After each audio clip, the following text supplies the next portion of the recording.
Hello and welcome to another episode of By the Horns. Today I spoke to Cole, a local Bitcoiner, content creator and educator. If you're in the market for a hardware wallet and are trying to decide which one to choose, then this episode is for you. We did a deep dive into a few different hardware wallets that are available on the market today, discussing the pros and cons of each one. We evaluated the Cold Card, SeedSigner, Blockstream Jade, BitBox and Ledger devices. Hopefully this episode will provide you with some clarity of which hardware wallet is best suited for you. But before we get into today's discussion, here's a word from our sponsor, Bitcoin Only. Have you ever tried to import a hardware wallet into South Africa? If you have, then you know it's a slow and expensive process with many hidden costs and risks, like the post office losing a package. Well, I'd like to tell you about my new company, Bitcoin Only. Bitcoin Only is your one-stop shop for all high-quality Bitcoin hardware wallets in South Africa. We stock Blockstream Jades, Cold Cards, SeedSigners, and more.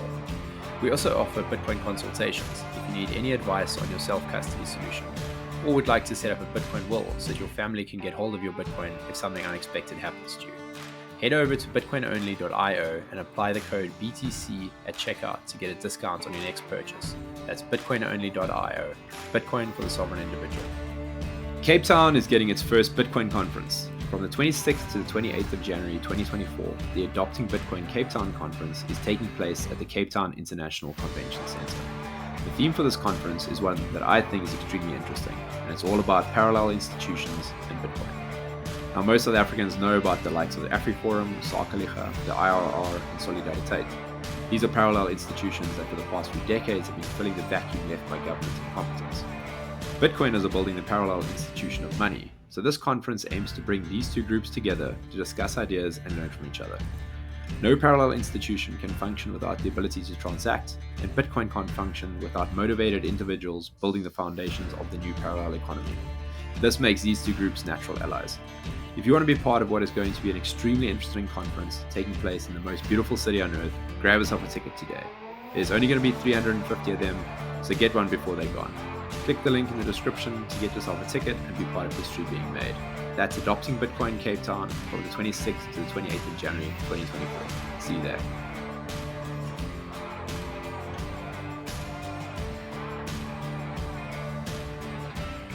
Ladies and gentlemen, welcome to By the Horns, a Bitcoin podcast about South Africa. And today I'm joined by Cole, otherwise known as Southern Bitcoiner, otherwise also known as Cole, Bitcoin educator from South Africa. Cole, welcome to the show, man. Good to have you here. Sweet. Thank you for having me. My pleasure, man. You've been a busy little bee lately, haven't you? Putting out lots of content, reviewing lots of people's different hardware wallets. I love it. Your content's gaining traction. It's great to see, man. Exactly, yeah. Twitter's been very good to me recently, so things have been doing very well on Twitter. And yeah, pumping out a lot of content out there. Great, man. Yeah, producing content's tough, eh? It's people see a video and they think it's just you in front of a camera, but editing is a tedious process, and curating all that content really takes a lot of time. So, and it's not something you can just start with and you get overnight success, right? It's a long-term project. It takes a long time to get traction. So well done to you, man. And the content you're producing is great. It's very much needed. So I think you find yourself a good niche there. Thank you. Yeah. I mean, people don't see that there's actually a few hours behind the scenes, and at the end, all you get is a 3-minute video. So yeah, there's a lot that goes on behind the scenes, a lot of trial and error as well, figuring out what works and what doesn't. And yeah, you only see the final product. Yeah, exactly. And then obviously all the research and expertise and know-how that's got you to this point, right? Like that's also, exactly, like thousands of hours of work. Yeah. The scripts, I probably script a video 5 or 6 times then before I've got one that actually I like. So I'll do a few different things for different ways of phrasing it. Then I'll pick the best one, which does take a lot of hours of research. Thank God for ChatGPT. That makes things a lot quicker. So thank you. What's that guy's name? Thank you, Skynet. Skynet guy. Yeah, no, I mean, ChatGPT does help a lot there, especially for summarizing information. It's super handy. Even though you got to be super wary of it, though, because often the information is biased. And sometimes it's like someone who says something with enough conviction. It just, you're like, oh, it sounds true because they say it with enough confidence. That's what ChatGPT does a lot. Like, it just like gives you an answer and you're like, that's incorrect. And then it's like, oh, yes, it is. ChatGPT is like, sorry, you caught me in the lie. especially with Bitcoin stuff. It's not the best with Bitcoin only kind of questions. Doesn't really often feed you the correct information. But for this recent video I did, it was explaining how secure 24 words are. So it's like picking one grain of sand, then picking one star in the observable universe, then picking one cell in the average human body, then a centimeter squared on Earth 4,000 times in a row. So that's how secure a 24-word seed phrase is. And all those numbers were help. I got a lot of help from ChatGPT doing that math and getting all those figures. And then, of course, you have to check other sources. So Google it as well, make sure it's feeding you the correct info. Then run the numbers yourself on a whiteboard like this one. And then, but it makes things a lot quicker. Yeah, definitely. So the type of content you're producing, like what is it overall for people who haven't seen your content yet? What is it that you're going for? Like what's the aim of what you're trying to achieve here? Yeah, so I had this idea to make content that is a lot more short and sweet and to the point, very concise, because I've seen with my generation, I'm sure other generations are suffering from this as well, but short,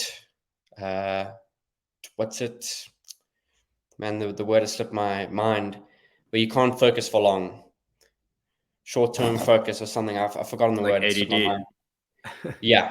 So it's a 1 minute video. If it doesn't grab your attention within 5 seconds, next video. If that doesn't grab your attention within 5 seconds, next. So people in my generation, I don't think they have time to watch these. Well, they do have time. They don't have the attention span to watch a hour-long video. So I thought, let me put together these super simple, short and sweet videos that are 2 to 3 minutes long. That's what's going on Twitter now. And you just... Are you basically the Andreas Antonopoulos for TikTok? Is that what you're telling me?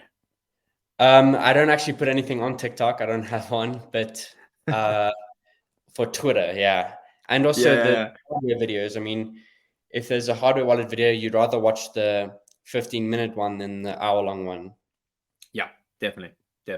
You know, like I'm often researching stuff, and you know, if you building your own company, you've got to do everything, right? So you've got to learn about all these aspects. So one of the things I got stuck on recently was on like DNS settings. What are DNS settings? How they work? So you go onto YouTube, and that's like the primary place to find this information. And you're absolutely right. If you find an hour video or if you find a 2-minute video, you're going to watch the 2-minute video because you're like, listen, time is money here. I can't afford to spend 3 days on this problem. I need to solve it ASAP. So it's like, I want to get the answers as quickly as possible. And it's such a skill being able to summarize really dense amounts of information into like a 2-minute or 3-minute clip. And that's what people are after. And also, you are right. Like people's attention spans have been ruined by social media. So that's the kind of like the content they want to consume anyway. So yeah, I think you're nailing it there. But yeah, so the type of content you've been focusing on, is it relating just to Bitcoin in general, or are you focusing on certain aspects of Bitcoin, or like what themes are you going after? Yeah, mainly anything related to Bitcoin. So Bitcoin, anything. But if you look at all my content, most of it is about securing Bitcoin.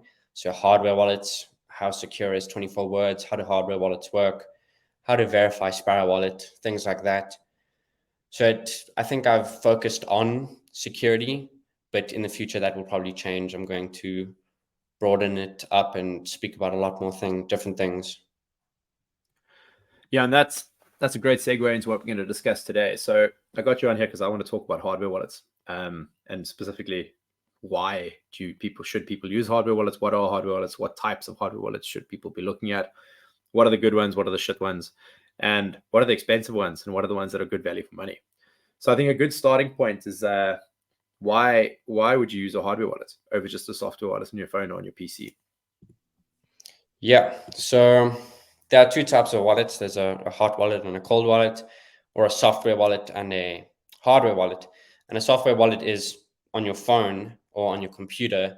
And the problem with that is that it's on an internet connected device. And you want to put your Bitcoin somewhere where it's hard for hackers to access. So that's where hardware wallets come into play. And hardware wallets secure your Bitcoin offline rather than storing it on a phone or on an internet connected device. So basically, the reason you would need a hardware wallet is to secure your Bitcoin in an offline environment it's harder for hackers to access your keys, which ultimately is your Bitcoin. The keys that can spend your Bitcoin represent your Bitcoin, basically. Right. So this is probably a good point then to ask the question: how does a hardware wallet secure your Bitcoin? You just mentioned your private keys living on a hardware wallet. Um, People have this notion when you think of a hardware wallet that your Bitcoin actually lives on that device, and that's not strictly speaking true. Do you mind explaining to people actually how a hardware wallet functions? Yeah, so yeah, that's exactly right. Hard wallets never actually store any Bitcoin. Bitcoin isn't a physical thing that can be stored. Bitcoin is digital money. So instead, your hardware wallet stores a set of keys that are needed to spend your Bitcoin. So there are two types of keys. There's a public key and a private key. The public key is used to receive Bitcoin, and the private key is used to spend Bitcoin. So anyone with that private key I just mentioned can spend your Bitcoin and has access to your Bitcoin and can steal it or hack it or whatever it may be. So the hardware wallet, it takes that private key and generates it and stores it offline. And this private key, you can think of it as like a super secure password that represents your right to spend your coins. Anyone with that password has your coins. So storing it offline keeps it away from where hackers could access it. And whenever you want to spend, these keys are needed to sign off on a transaction, and your hardware wallet does that offline as well. So basically, all operations involving the private key are moved in an offline environment. So yeah, that's basically how your hardware wallet actually works behind the scenes. So if I keep my Bitcoin on a software wallet on my phone, the risk there is much greater than on a hardware wallet because my phone is permanently connected to the internet, and that means there's like this attack vector for hackers to gain access to my coins, right?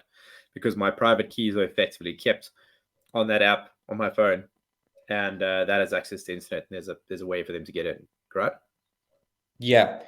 Software wallet hacks aren't as they don't happen as often as people think. They're quite rare, but they do happen. And it's far easier for a hacker to attack you if your keys are online.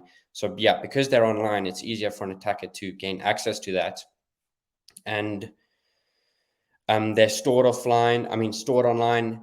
And because they're online, they could be stored, if someone gains access to your phone, that's access to your keys. And I think some of them stored on the cloud. I'm not really sure. And if you use weak passwords on your cloud storage and someone gains access to that, your Bitcoin's gone. So yeah, storing it offline is a lot safer. It's a very important point you raised there about how often software wallets get hacked, and which is not very often at all. And I think it's important for people to realize that the least secure place for your Bitcoin is an exchange. Like they, by orders of magnitude, are less safe than a software wallet. They get hacked all the time. I mean, it's kind of like a case of when, not if, for your local exchange to get hacked, because they all seem to get hacked at some point. And that's just because they've got such big security threats. They're such a honeypot, like people are always going after them. Whereas a software wallet on your phone is the hackers have to target you specifically. They don't know how much Bitcoin you've got to start with. So is it worthwhile expending all these resources going after you? And often a software wallet stores or encrypts your private keys on the secure element on the phone itself, is my understanding with some of them. So it's not like software wallets are super insecure. It's just that relative to hardware wallets, they are insecure because hardware wallets like never touch the internet.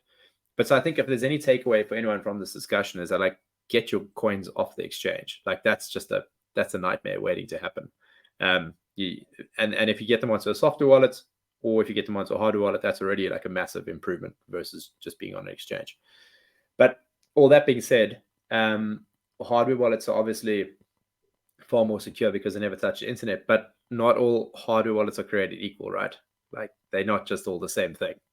Yeah. So I think in this discussion, I want to get into the different brands of hardware wallets and the different trade-offs. And I think a good starting point, I know I told you we're going to speak about 4 or 5 other ones, but one of them I'd like to bring up as an example of a hardware wallet that's absolutely shat the bed recently is Ledger. Yeah. Yeah, maybe explain to people what Ledger did and how they shot themselves in the foot. Yeah, so people think only recently Ledger became a shitty hardware wallet, but I think it's kind of always been one because of its closed source. So when your Bitcoin is at risk, well, when a wallet is storing your Bitcoin, you want that code to be open and available, so you know what's going on with your Bitcoin and how they are securing it. Where Ledger is closed source, it's kind of like a black box. You can't see inside. You don't know what it's actually doing with your coins. And yeah, I just wouldn't be comfortable storing my Bitcoin in a wallet that you don't know what's going on with it. Recently, Ledger did this new service. What's it called? Ledger Recovery, I think. Yeah. So they basically take your seed off the device and share it between a few different parties. And if you lose access to your ledger, those parties can come together to regain access to your coins. So Ledger is basically asking you to pay them so that they can put your seed, well, store your seed with third parties, which is against the ethos of Bitcoin. And another thing I read is that if Ledger gets subpoenaed by a government and they say, we need this user's keys, we need this user's Bitcoin, Ledger can now hand over your keys basically because it's stored with a whole bunch of different parties. So yeah, Ledger definitely to be avoided 100%. And you know that the saddest thing about Ledger is that they had such a massive market lead. They were like the first guys to make really big commercially available hardware wallets, and they kind of, the closed source thing was something that people could kind of get past. You know, they were like, yeah, it sucks, but you know, Ledger's been around for a while and they haven't scammed anyone yet. But then they had that massive data hack where they lost a bunch of their customers' home address records, and then a bunch of their customers were being extorted by people who bought that on the black markets, bought that data set, and they now had everyone's address. And incidentally, that's why at my company, Bitcoin Only, we don't ship to your home. We ship using Pargo, which goes to like a shop that you choose. You go pick it up because I don't want your home address on my records. Because if my store gets hacked, then you're at risk because people know you have Bitcoin because you bought a Bitcoin hardware wallet. And that's exactly what happened to Ledger. And then they came up with this Ledger Recover thing, which, like you say, the real risk is not so much Ledger conspiring to steal your Bitcoin. It's them handing it over to 3-letter security agencies, and them just being able to take your Bitcoin. So that's a real risk. So we wrote a newsletter earlier in the year. Myself, my partner Brandon at Bitvice wrote this newsletter about why Ledger is kind of, if anyone's using a Ledger presently and you haven't upgraded your firmware, you're still okay. But it's those firmware updates. And if on the older devices, it's not such a risk like the Nano S, but the later ones, it is a risk. But sooner or later, everyone's going to have to update their firmware, and then you're running that firmware that's got the Ledger Recover on it. So to me personally, if you're using your Ledger in a multi-sig, that's probably okay. But if you're using a Ledger as a single sig hardware wallet, time to move on. That's not really a risk just yet, but it will become bigger and bigger one in the future. So yeah, Ledger absolutely shot themselves in the foot there. Sucks for them. And it happened quickly, huh? Like, I don't know what their sales are looking like now, but I can imagine they're probably a fraction of what they were, a year ago. Yeah, I think a lot of these crypto users, though, who don't really know what's going on behind the scenes, are just still going to stick with Ledger because they don't actually understand what is going on with Ledger and what Ledger's doing. They don't really care about the security of it all. They just need somewhere to store their shitcoin NFTs, and Ledger's the most famous option. Yeah. Well, lucky for them, those NFTs are worth 0 now, so they don't really have to worry about it anymore. Yeah. And if it's not worth 0 now, it will be in the future. So if Ledger writes I mean, they're stealing nothing. I don't know how many NFTs are worth anything anymore, but there can't be many that are still worth something, because that entire scam bubble is completely popped. And it's not like people like us weren't telling people about NFTs a year and a half, 2 years ago. Like, guys, this is completely a scam. Like, they're like, it's like the new ICO. These things are all going to go to 0. Anyway, here we are. Yeah. But yeah, so this is why you and I advocate for Bitcoin only hardware wallets. And the biggest reason for this for me is that you don't then have to be worried about your dev team who's busy working on these hardware wallets to have to focus their time and energy on different blockchains with different security protocols and with different, everything. Every coin is different.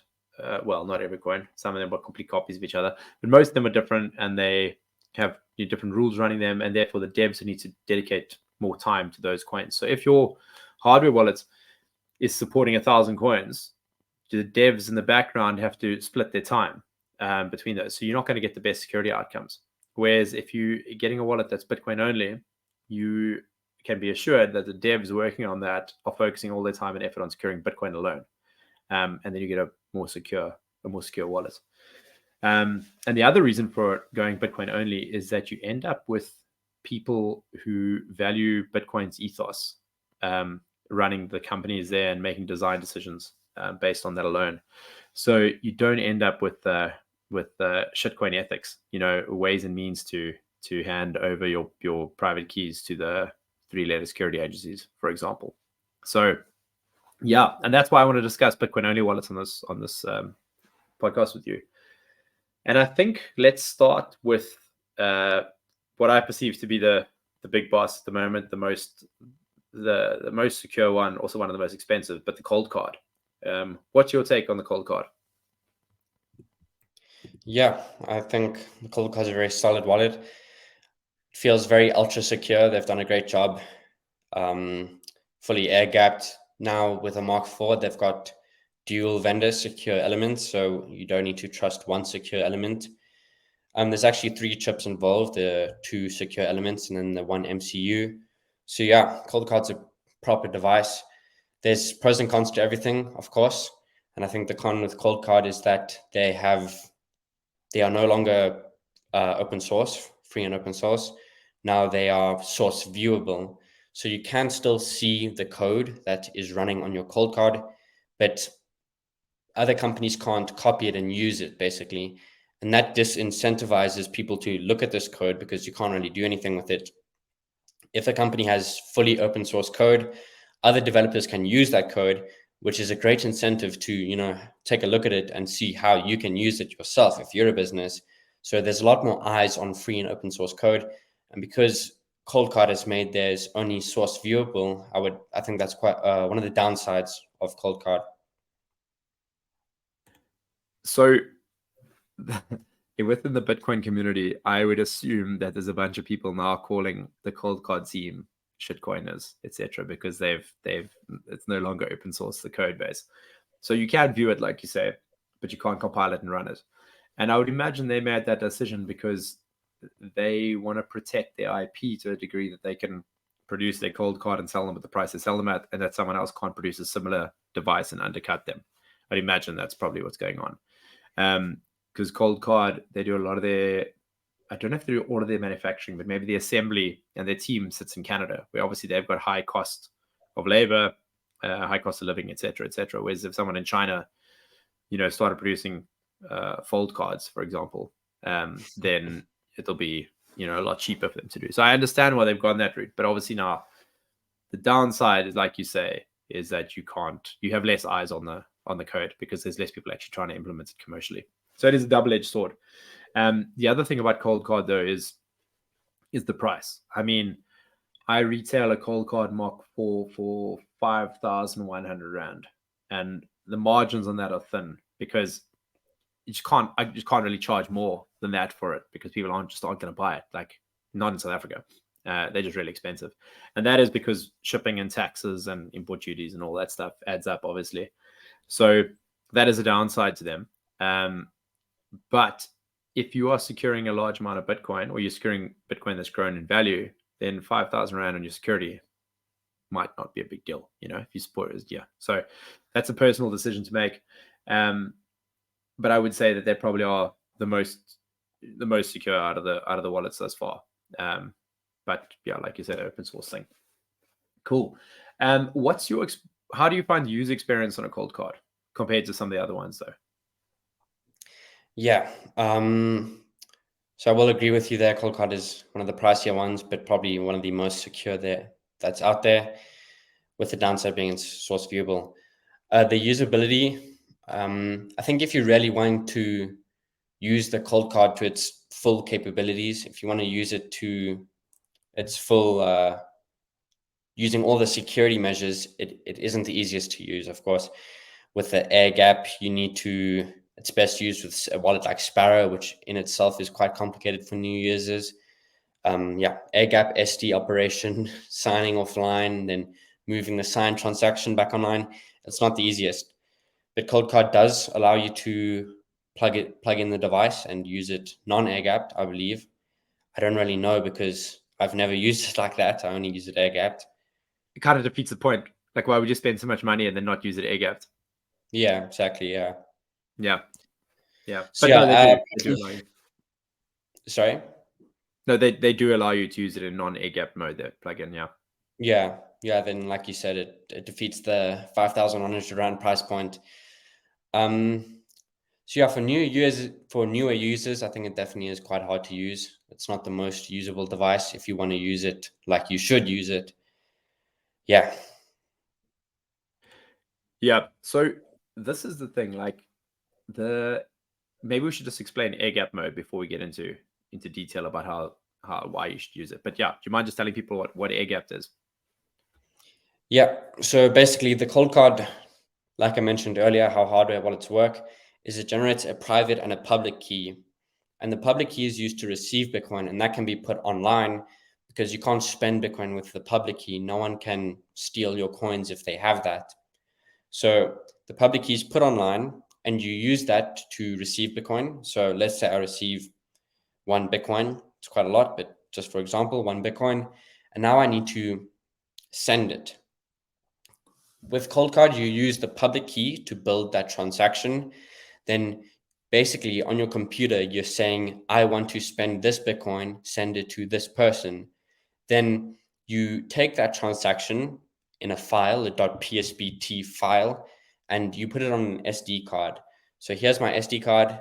You take it completely offline. You separate it from the computer and you put it on the Coldcard.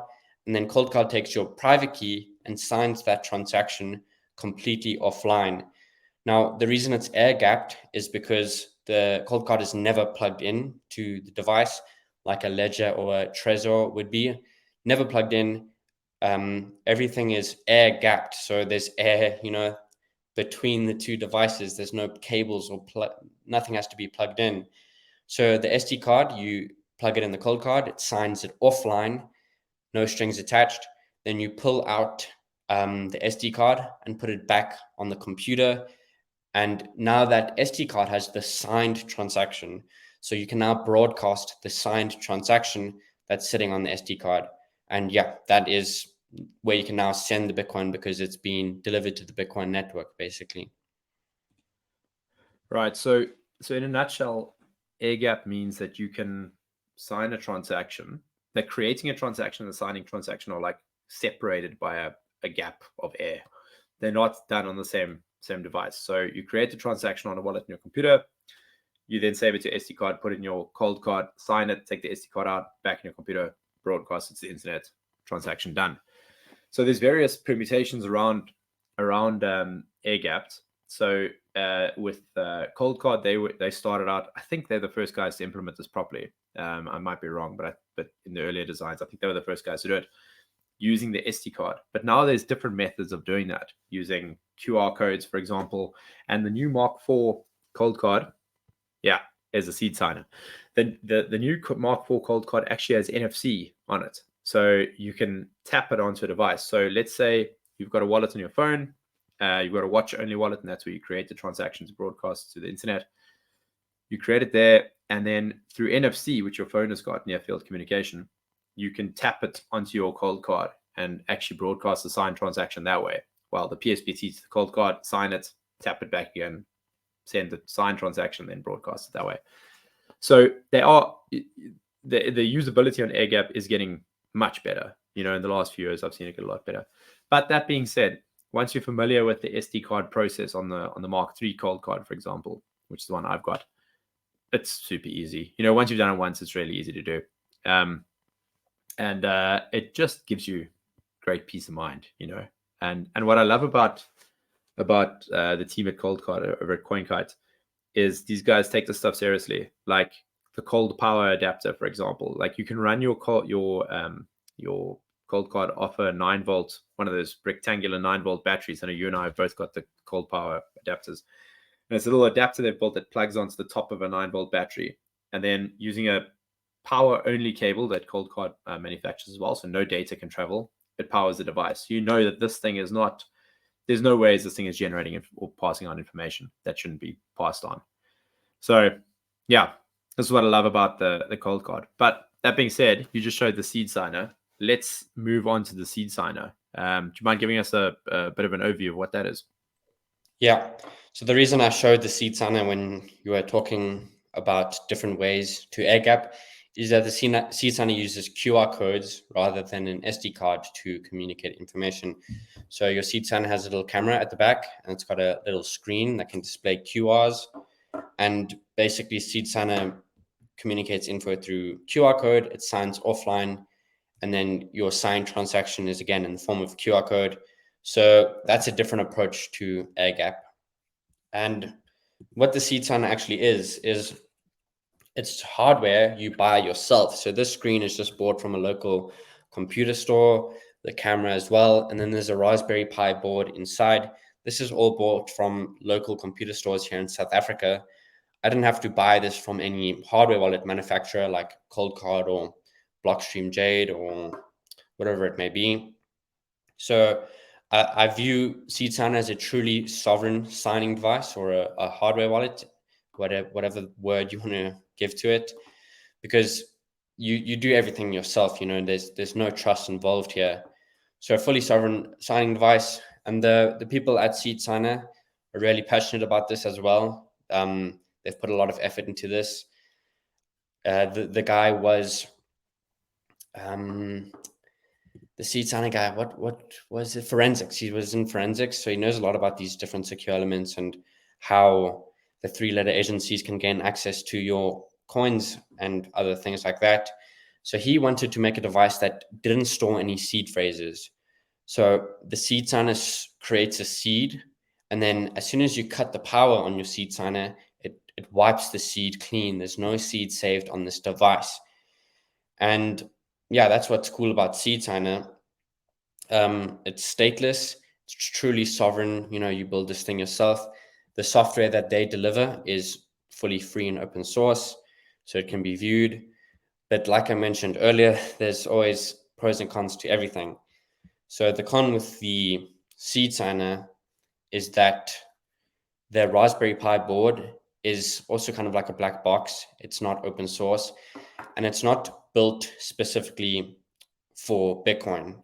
So the Raspberry Pi isn't built for Bitcoin, so it lacks some of the security features that a cold card or a Blockstream Jade might have. For example, the cold card, you can't load malicious software on there that wasn't created by the cold card developers because it's got certain signatures. Because this is just general purpose hardware, I can boot anything on here, even if it's designed to steal my Bitcoin. So this SD card, you want to make sure you verify the software that goes on here, and you want to make sure that it's always your SD card you're plugging in, and not an SD card from an evil made attack. So yeah, that's basically SeedSigner. It's also fully air gapped, like we said earlier, with the QR codes, and got a lot of cool features as well. Yeah. So there's a bit to unpack there about the SeedSigner. So let's start at the back with the SD card. So that's the biggest risk, right? Is that someone downloads a malicious or creates a malicious version of the software that you're running. So the software you run on your SeedSigner lives on that SD card, right? So yeah, someone gets the same SD card, it looks exactly the same. They put the malicious software on there. They have access to your SeedSigner device, which you might not store that securely because it doesn't actually hold your private keys in it. So you're like, whatever, it can just live somewhere not hyper secure, unlike your other hardware wallets. And then they swap out your SD cards and you get some malicious code running on there, which then next time you scan your private keys, it does something nefarious, sends it to a different address or whatever. So that is the one risk with a SeedSigner. And like you said, the evil made attack. It is quite a stretch that someone would pull that off, but obviously a highly motivated individual who's targeting you specifically, etc., can pull that off. But there's definitely ways you can defend against that. what I like about the SeedSigner is, as you mentioned, it's stateless. And what stateless means is that it doesn't store your private keys on the device. Your private keys are actually held on a QR code. And what SeedSigner does is you can generate your keys on there using dice rolls or using there's various ways to do it, but it then creates a QR code for you that you then transcribe onto a piece of paper, template, QR code template. And it takes your 12 or 24 words and converts them into a QR code. And if you've got one lying around behind you, I don't have mine because I store it securely. I thought I did, but I don't. I usually Yeah. have them lying around here, but no. But look, if you've seen one QR code, you've seen them all. So it looks like a QR code. And what you do is you power up your SeedSigner. So you plug it into a power source, a battery bank. Works great, especially with a power-only cable.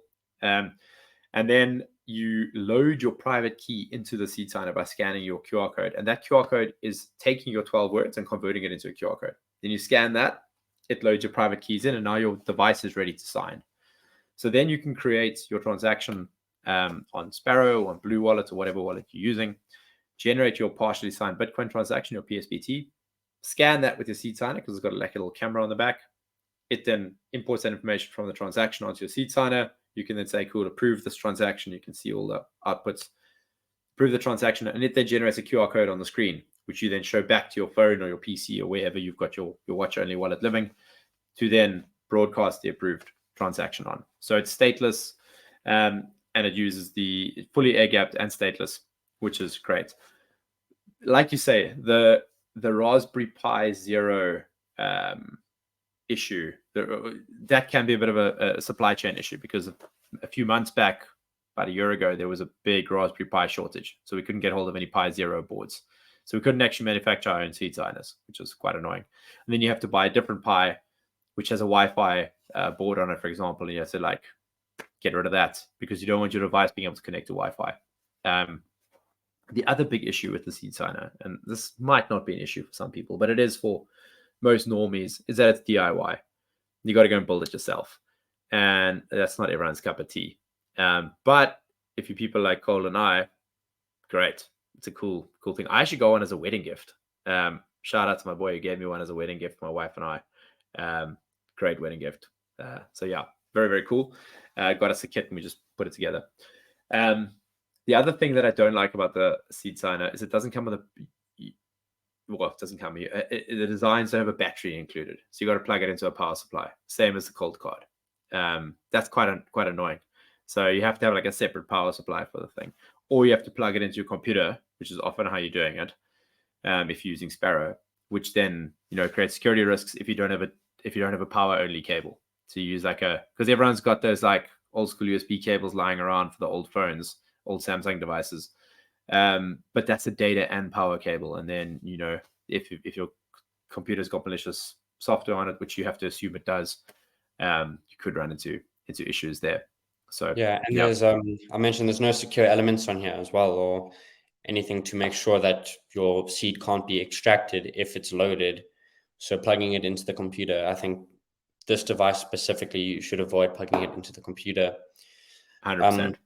Also, with the Raspberry Pi board being closed, I'm not sure if this is FUD or not. I've seen a few other cold card manufacturers say that you can't really verify that the seed has been wiped because the board is closed. You don't know what the board is doing behind the scenes. So although when you cut the power, when you load it back up, the seed is gone. We don't know if the board actually has wiped that. So that's another problem. But most of these problems we talk about really for all these hardware wallets are they really going to happen? Is something like that really like the evil maid attack? You're better just getting your coins off an exchange and on a device like this, or even on a software wallet. Yeah, you're right. Like this is worth reiterating, like I said in the beginning. These problems we're discussing here are such multiple orders of magnitude lower than leaving your coins on an exchange. Like we're talking about like fringe cases here about like, a board might be compromised or like the maid could swap out your SD card. Your coins being stolen off an exchange is far, far, far more likely. So yeah, but the SeedSigner for me personally is great. And what I really like about it is because it's totally open source. And like I said, the guy from SeedSigner, there isn't really, there is the founder guy who started it, But now it's become it's a whole open source project. So there's a bunch of contributors. It's like Bitcoin. It's become this whole other animal that's like taken on a life of its own. And the rate at which firmware updates come out is quite fast. So like there's always new updates happening. And the user interface on the SeedSigner is always improving. So one of my favorite wallets. I love it. And just the way it operates via the QR codes is great. Then shall we move on to the next one, which is the Blockstream Jade, relatively new arrival on the hardware wallet scene. It's been around for like 2 years or so, but gaining quite a bit of traction recently. And I think the reason why it's gaining traction is can be used stateless. It's air gapped, it uses QR codes, but it is way, way, way cheaper than the competitors.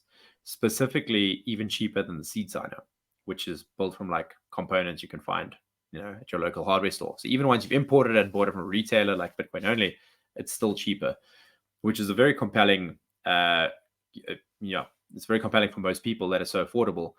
But my question to you is, have they made security trade-offs to make it that cheap? Have they managed to kind of like attain nirvana here? We've got a secure device that is also still cost effective. Yeah, so I do have a Blockstream Jade, but every time I open a new hardware device, I want to film a video on it, and I haven't filmed a video yet, so I haven't opened it. So I don't actually have experience with it. I've seen videos about it, and I've read through all the docs, so I know more or less what it's all about. Yeah, so the Jade is fully open source, which is always good. But with that being fully open source, it comes with downsides, the way they've done it. So they have a virtual secure element, and I believe you need to use Blockstream Green, which is their wallet, to access that and to do updates, upgrade your Blockstream Jade. So it's not, they say it's air gapped, but I wouldn't really call it fully air gapped. From seed generation to updates to signing, I wouldn't consider it fully air gapped. And there are some downsides to using a virtual secure element because it uses their whole server, the Blockstream server. So I think it's a super secure device at a great price. I mean, again, these things we're talking about are it's very unlikely this is what's going to compromise you. What's more likely to compromise you is you losing your seed phrase or keeping your Bitcoin in an exchange. But yeah, that's one of the downsides, is that virtual secure element, and it's not fully air gapped. And there are ways around that. You can use the Jade air gapped, I believe, and stateless. You can generate the seed without connecting to anything, and it wipes the seed. But again, to push updates, you have to connect to Blockstream Green via Bluetooth. So yeah, I think it's a super secure device at a great price, but it does come with its trade-offs. Yeah, so I've used the Jade quite a bit now, and it has become so I've got quite a few different hardware wallets. I've played around with a bunch of different ones, and from my perspective, this is the most user-friendly wallet I've come across so far. And there's ways around the virtual secure element, and this is a pro and a con, the virtual secure element, because it's a pro because you don't have to have a secure element on the device. And that's the expensive part. That is why the cold card is so expensive, because they got 2 secure elements on the device. And that's literally what makes your device so expensive. So with a server, you build it once and then everyone can connect to it. So what it also means though, is that people can't hack your device. It's like the SeedSigner. If you use it in a stateless air gap mode, you don't store your private keys on the device. It's just a key. It's just a signing device. You actually, because how most hardware wallets work is your private keys live on the hardware wallet, and then it gets encrypted by a PIN. So this confuses a lot of first-time users, because you've got this device that's got a PIN, you've got your 12 words, the seed words, and you got a passphrase. There's like 3 things you got to keep track of. And especially for first-time users, you're like, what do these things mean? I don't know. What is the difference between the PIN, the passphrase, and the seed words? So the way I recommend people use the Jade is the same way you'd use a SeedSigner. You create your seed words on there. And I do agree with you. You've got to download the latest version of the firmware to run it in the latest stateless air gap mode. So there is a issue there because there's a dependency on Blockstream. However, they've open sourced the software. So what I would imagine they're going to do is probably start pushing this through GitHub, so you're able to download your latest versions from GitHub or from different sources. That's probably what I reckon they're doing. But like, it's a speculation on my part, but I'd imagine that would be the next move in security from their side. Adam Back from Blockstream knows what he's doing. So hopefully that's the route they go. But you use the device in a way that you create the QR code from your seed words. You have that QR code, and then you add a passphrase to your seed words. So then every time you want to use your Jade, you just scan your QR code, you put in your passphrase, which you keep in your head, and then, you know, Bob's your uncle. You can carry on and sign the transaction. What I really like about that is there is no secure element to hack on the device. The device, I don't know if it bricks itself like a cold card does if people try to, you know, to put in a passphrase too many times. I'm not quite sure about that. But yeah, I think from what I've seen, the trade-offs for me are pretty good. If you use it in air gap mode and stateless mode, it's kind of got a better interface than the SeedSigner. You don't have to build it yourself, and it's cheaper. And you get all the same guarantees with a bit more security. And this is a really interesting thing about the Jade. There's the dependency on downloading the firmware from Blockstream Green, which is that kind of companion wallet that goes with it. But they've spent so much time making the wallet, the Jade, compatible with other software wallets for watch-only wallets that they actually haven't got watch-only functionality on Green for the Jade yet. It doesn't really work. So that kind of was interesting for me. I found it out this week. I was like, so I can't actually use the Jade with the Blockstream Green with my Jade as a watch-only wallet because they haven't finished building that yet. Whereas it works really well in watch-only mode with Blue Wallet, for example, or you can use it with Sparrow. That works fine. So I like where Blockstream is going with this. And I think as they keep iterating on the product, it's going to get better and better. So for me personally, this is a really great wallet to get started on. And it's also got multi-sig support. And one of the things they do is that the biggest drawback to multi-sig for me is your wallet coordination file, because you got to store that somewhere securely. If you lose your keys, you know, you can reinstate the wallet from the config file, the coordination file, but that needs to be stored somewhere. And it's a digital file, so often people store it on a flash disk. Problem with flash disks is they've got about a 5-year lifespan. Then they start getting squirrely. So you could end up storing, you know, you store your multi-sig coordination file on a flash in your safe at home, and then 10 years later you need to use it, and then that flash is corrupted, and then you're screwed. So, or the flash gets stolen or lost or whatever. So what the Jade does, it actually stores your coordination file on the device, which is quite handy. If you're using 3 different Jades, or one Jade and 2 other different types of wallets, you can store the multi-sig coordination file on the actual Jade itself while using it in stateless mode. So it remembers the multi-sig file, but nothing else. So that's quite handy. But multi-sig, I used to be a massive proponent of multi-sig, and now I'm more circumspect about it in that there's a lot of room for error where you can mess things up yourself. And that's the biggest risk in hardware wallets here, is like just overcomplicating things. And with multi-sig, it gets complicated. So it's great for corporate, you know, where you've got to have like directors each holding a key. That makes sense. We've got like fiduciary responsibility, etc.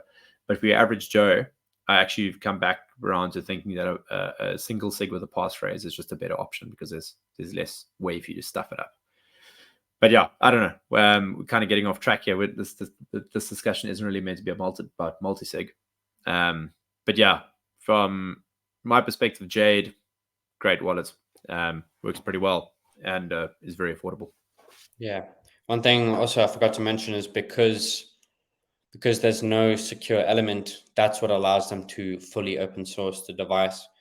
So a lot of these devices with secure elements, the secure elements are always closed source, because a secure element manufacturer that produces open source chips just doesn't exist. So all these secure elements are closed black boxes. We don't know what's going on inside of them.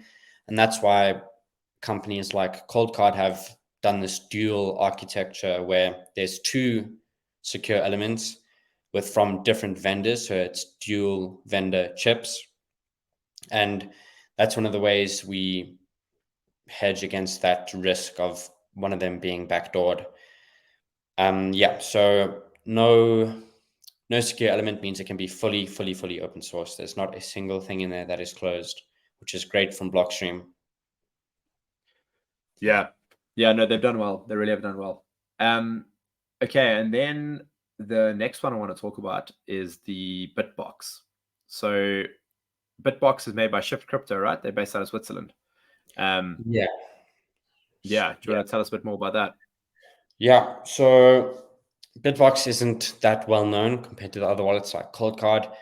I've looked into it recently. I've never actually used one, so I'm not an expert on this, but it has quite an impressive security model.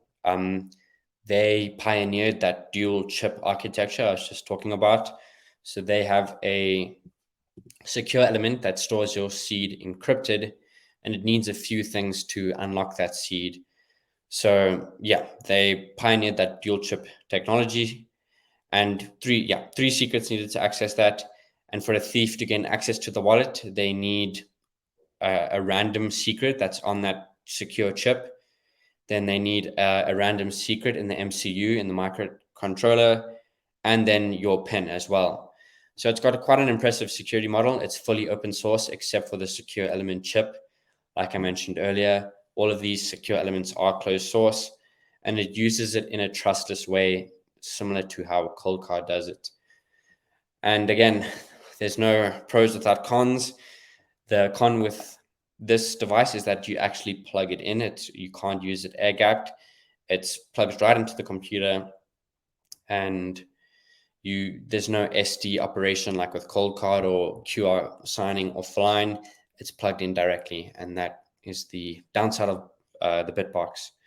It's also got there's a Bitcoin only version and a shitcoin version, and the problem is the developers do have to put some time into that shitcoin version, so they might not be focusing on securing the Bitcoin as much and adding cool new features to that Bitcoin only device.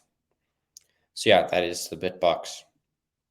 Yeah, so that's a very big one for me, is the developers and their time. Because if you are focusing, first off, if you're focusing on shitcoins, there's like the whole moral side of that, which we've hashed over many times. But the other thing is that like those shitcoin chains, because they were built so quickly, and like they don't have the same ethos of Bitcoin of like move slowly. Theirs is more the VC Silicon Valley model of like move fast and break things, which means things break all the time, and the developers have to spend a bunch of time bug fixing shitcoin chains and their security models. And like then because Bitcoin is so slow moving, they probably end up spending no time or very little time on the Bitcoin side of things. And then, like you say, you just don't get new features rolling out that quickly. Which, even though if they could release a new device where they spend a lot of time building this device and the kind of firmware that goes with it, what is that going to look like in 5 years' time or in 3 years' time? You know, are they going to keep supporting it, or are they going to keep chasing after the shitcoins? And you know, they could spend 200 hours, 100 hours on a single shitcoin building out the security model there, and then that shitcoin doesn't exist in 3 or 4 years' time anymore. Like it's literally gone to zero, and then all that time was wasted. Whereas we know Bitcoin's still going to be around in 3 to 4 years, or at least there's a much higher probability than of it being around than some random shitcoin. So yeah, but yeah. Well, I'll say as well, I get the feeling these guys they do have a shitcoin device. They seem very pro Bitcoin. They're not really pushing, oh, you can store your NFTs on our device, guys. They push a lot of the Bitcoin stuff. This is also from them. They sell these little Bitcoin white papers. Yeah, I don't think they're as bad as something like a Ledger, who's like, hey, this is how you store your shitty peep unu, whatever it is. Use the Ledger. So that is a fair point. I definitely agree with you. They do seem like they are legit. But once again, like don't trust verify. Like if you have to trust people in this space, so you get wrecked. You know, like trustless is the way to go. So based on that and based on what we discussed, what is your favorite wallet out of all of the ones we chatted about? Yeah, it's hard to say with all these pros and cons. I think at the end of the day, I mostly use cold card with 24 words and a passphrase and geographically distributed. So cold card is probably my favorite device. I haven't used the Blockstream Jade yet, but I think for its price, that would be something I'd highly recommend to people who are new to the space and want a nice entry level wallet. And BitBox has really impressed me as well. It's quite an impressive device with some good security features on there. And SeedSigner, it will always have a special place, of course, because it's just such a cool thing and what they've done with the being fully sovereign device where you don't really need to trust any hardware wallet manufacturer. But yeah, all these cool devices at the end, I think Cold Card wins for my personal stash. At the end of the day, there's one device that stores your personal stash, and I like the Cold Card. Geographically distributed, of course, with the passphrase. Yeah. So the passphrase thing is super important too. I think it's basically essential. If you're running a single sig wallet, I think it's essential that you have a passphrase on there. And because it just gives you, like, first off, you should always have backups of your seed words, right? Multiple backups. And those backups shouldn't be on paper. They should be ideally etched into steel. At Bitcoin Only, we sell these kits that allow you to create steel backups quite cheaply.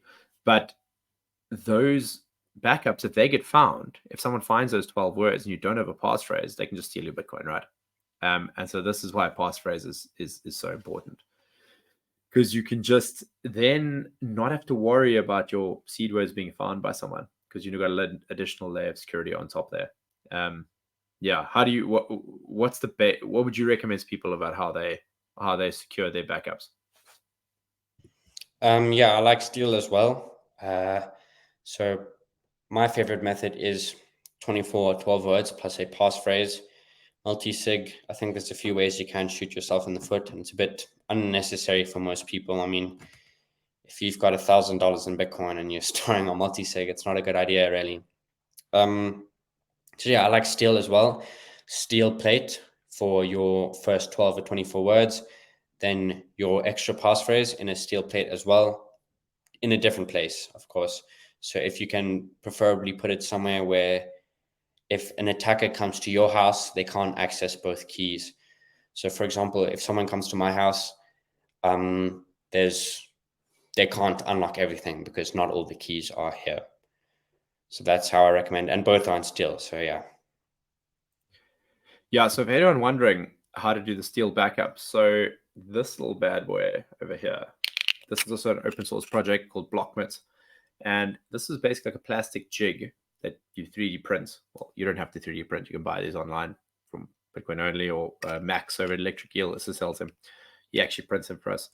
But you put in a 25mm steel washer in there that seats in there, and then using this jig, you can use number punches and letter punches to bang your word onto the washer. So you can, for example, here put number 1, and then let's say your first word is whatever, power. You can bang that in there for power, using the marks, the notches on here to like move it around. You can get a nice neat washer with a word on it, and then the string of washers goes onto a bolt. You got all 12 nice and neatly held in place with a butterfly nut, and that's your 12-word backup. And one of the things you put me onto, which in the beginning I was like, people aren't going to use them, but after having used them myself, now I'm like, I'm sold on the idea, are those tamper-evident plastic bags.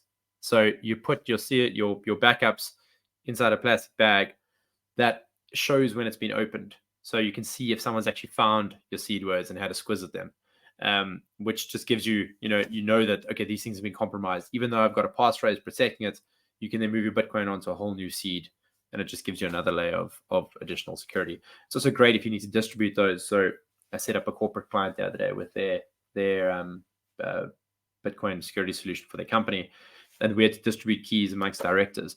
And it's a great way to do it for directors who don't want to be involved in like the day-to-day operation of the Bitcoin wallet, but you can just give them a tamper-evident plastic bag with the envelope inside it that's got their seed words written down in there. You're like, hey, in need of, if there's an emergency and we lose access to our wallets, we're just going to come get this bag from you so we can, reinstate the wallet. And then you can, even if it's sat with them for 20 years, you can easily see if someone's actually got access to these seed words or not, because the tamper evident bag is there. So what I recommend to anyone if you are using a hardware wallet, is you should also make steel backups of your seed words. Super important, because if they're sitting on paper, moths, enemy number one. They're gonna eat your paper, and then fires, flood damage, ink fades, all kinds of things. So it's just much better to hammer them onto steel, and then you can sleep well at night, and you can get super creative with how you store those seed words. Yeah, what do you think is a good way for people to store those steel backups once they've got them? I don't know. I think it depends on your circumstances. Still, yeah, I don't really know, to be honest. I think everyone's got their own little cool places where they can sneak them around. Having a external safety deposit box is a good idea if you want to geographically distribute it.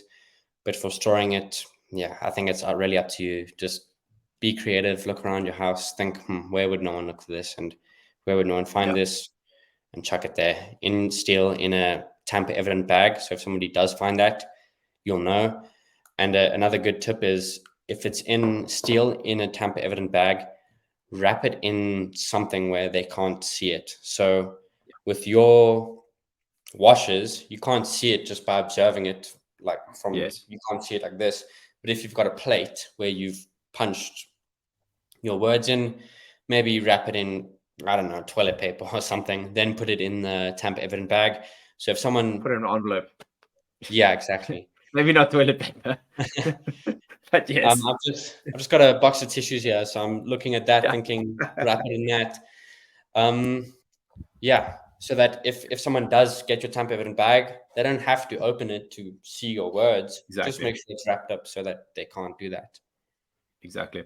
So one of the things I'm working on at the moment, those rodent bait stations that like keep rat poison in, like at industrial locations, like if you've ever been to a factory or like public spaces, it's like those black rodent stations with holes in either ends where the rats can come in and eat the bait. Perfect place. So I'm looking at hosting those on the online store soon, where you can buy one of those and then keep that in the back of your like kitchen cupboard, for example. Anyone breaks into your house, they see that no one's sticking their hand inside that thing. Like no one wants to touch poison, but it's not poison; it's your seeds. So you can stick those in a tamper evident bag inside something like that. Another great one is put it in your freezer. This guy got from the gold bugs. They would say put it in your gold in an ice cream container in your freezer and just write dog food on it. Someone breaks into your house, they're not stealing dog food. Another great place. But my personal favorite, look, the time-honored tradition of the pirates cannot be faulted. You bury that shit in a yogurt tub in your backyard. No one's finding that. And then when you need them, which is hopefully not often, you can go and dig it up and you got your seed words, because they're on steel. So there's many ways to skin the cat. What I would say though is putting it in your safe at home is probably a bad idea. Like that's a honeypot. Like if someone breaks into your house, like they're like, "Where's the safe? Take me to the safe." Like don't store your things that are really valuable in your safe. Like leave some breadcrumbs there, some like trolls that people would take as a like diversion, But don't leave your Bitcoin seeds there. What you could leave there is your QR code to the seed, because anyone breaking into your house probably doesn't, unless they watch this video, probably doesn't know what the QR code is. And once again, if it's secured with a passphrase, worthless to them, and they don't know what the passphrase is. So many ways around this. But Cole, we have gone over time here. I'm sorry about that. But yeah, thank you very much for your time. This has been a great discussion. And I think if anyone gets a takeaway from this is go get yourself a hardware wallet, and use it in stateless mode and use it in air gap mode. My personal favorite out of the lot is I love the cold card. I think it's great. But to be honest, I think I'm a biggest fan of the SeedSigner and the Jade because of that stateless air gap mode. I think it really, because it just means that you don't have to worry about the actual physical device getting stolen and getting hacked. And I know cold card protects against that with can brick itself and all that, but if for what you're paying, I think you can get a much more affordable device to achieve that same goal. All right, cool. Yeah. On that, thank you very much. Tell me, if people want to find you and find your videos and content you're producing, where can they find your content? Yeah, so on Twitter I'm at ColeTU. YouTube is Southern Bitcoiner, and I have a website, southernbitcoiner.com, that I put all my video guides on there, and they're stepped. So if you wanted cold card guides, click on the cold card guides, and then step 1 is setup, step 2 how to add a passphrase, step 3 how to use dice rolls, something like that. So yeah, that's where you can find me, and thank you for having me. It was good to chat about hardware wallets, and remember that any hardware wallet is safer than the exchange. Yeah, absolutely. I will put all the links down below in the video. Yeah, Cole, thank you so much, bro. We'll catch up again soon, and love your work, man. You're doing a great service to the Bitcoin community. Keep it up. Thank you. Cheers, Ricky. Lekker. Cheers, man.